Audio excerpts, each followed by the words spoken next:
Hello everybody, this is Nitesh and we'll talk about inequalities today.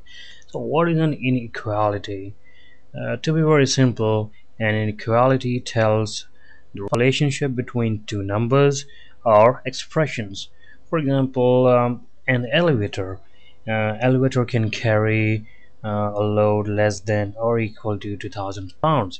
So we can write it like less than or equal to 2000 pounds, right? So now this symbol less than and equal to, this actually denotes the inequalities.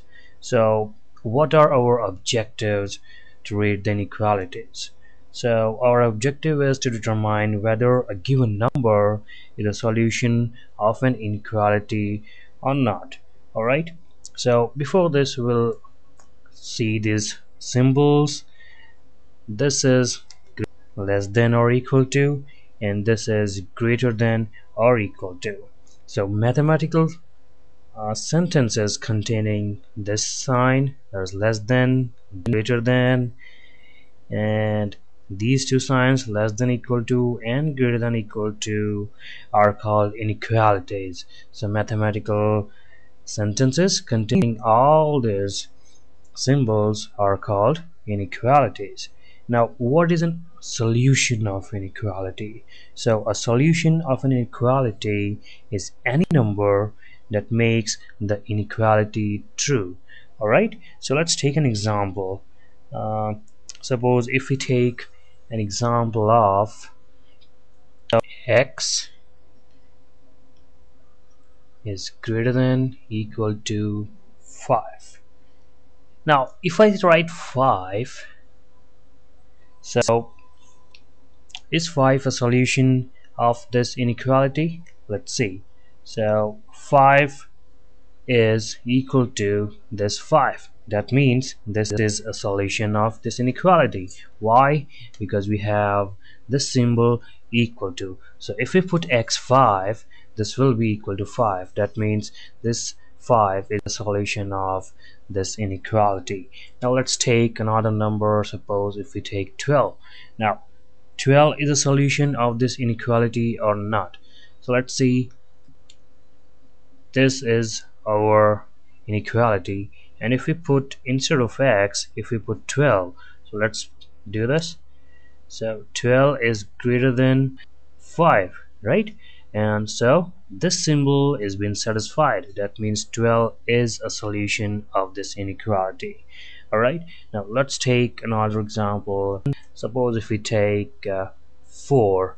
Okay, now 4, what is our inequality? X is greater than equal to 5.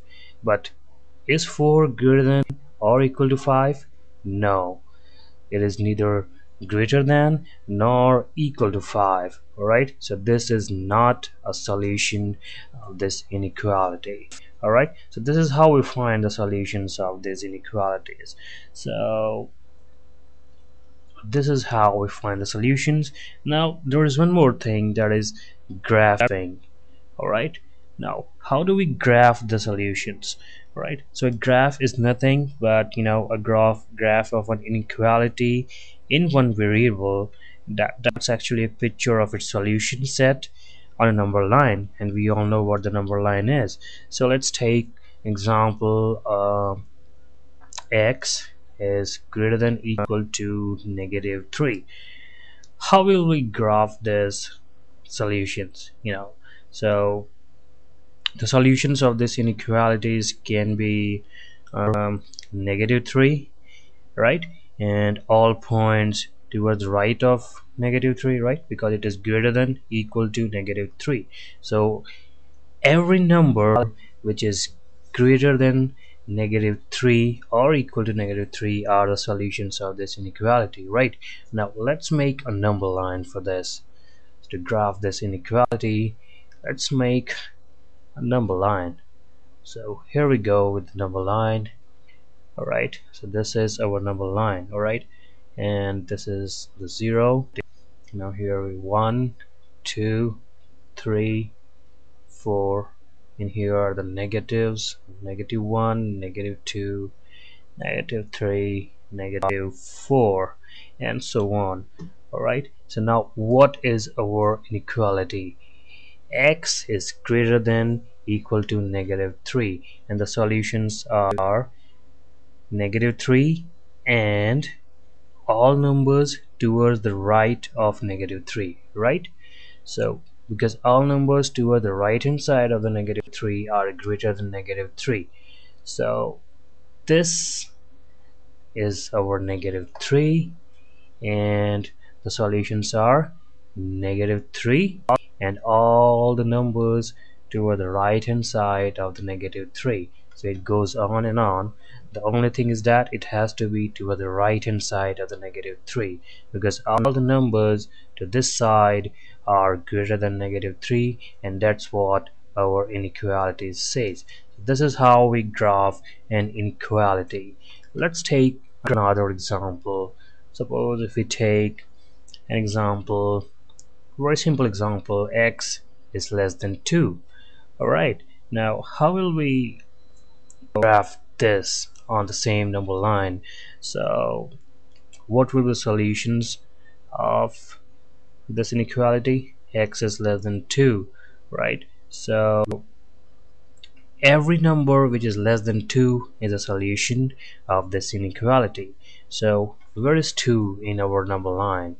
So here we go with the 2. This is our 2, and all the numbers towards the left hand side of this 2 will be the solutions of this inequality, because towards the left hand side all the numbers will be less than 2. So all these numbers towards the left hand side of 2 will be the solution of this inequality. So these were the simple examples of how to graph an inequality. Let's take another inequality. Suppose if we have an inequality x plus 3 is greater than 4. So how will we solve this inequality and graph this inequality? So to make it a perfect inequality, we have to add -3 to this side and add -3 to this side, because we want x alone, we don't want any other number like this. Alright, so if we add -3 to the left hand side and -3 to right hand side, we will get x is greater than 4 -3 will be 1. Now this is the inequality we wanted. So now we can graph it very easily. Now let's just make a number line. Alright, so this is our number line, and this is the 0, 1, 2, 3, 4, and so on. Here are the negatives, -2, -3, and so on. Now what is our inequality? That is, x is greater than 1. So what will be the solution? So every number which is greater than 1 will be the solution of this inequality. Alright, so this is our 1, and every number toward the right hand sides are greater than 1. So every real number toward the right hand side of the number line will be the solution of this inequality, and this is how we graph this particular will be the solution of this inequality, and this is how we graph